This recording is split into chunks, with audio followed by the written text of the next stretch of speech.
新買咗個 Nutella 嘅朱古力雪糕嚟試一試，幾錢話？6磅啊6磅3，係幾貴嘅。咁啊，依家不嚟試一試。哦，呢個朱古力雪糕咧，面頭咧係有個脆皮喺度嘅，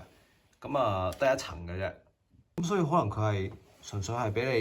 你一次性食晒佢噶啦，真係都真係唔係好大杯嘅，同埋個紙嗰個兜咧好軟賴賴嘅啫，所以應該係一次性。突發嗱，我哋依家咧就已經係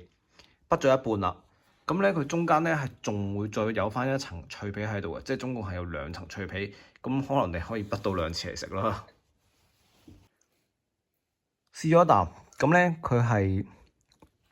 真係雪糕嚟嘅，朱古力啊，個味道方面係幾濃郁嘅，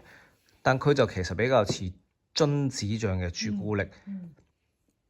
嘅味道。咁啊，你可以幻想係凍咗嘅麥提沙嗰個餡，最中間嗰個餡嗰個味道啦，就係 exactly 就係嗰個味道啦，但係凍嘅嚇，依家係比較起佢個 Nutella 嗰個醬咧，我覺得呢個係冇咁甜，係好食啲嘅。但如果係6蚊咧，咁啊真係貴咗少少啦。平時唔，如果以你話 Ben and Jerry 嗰個雪糕嚟比較咧，其實 Ben and Jerry 都好好食噶啦，咁佢都未去到6磅1盎咁貴，咁所以佢真係超級貴噶啦呢個，一試無妨啦呢個。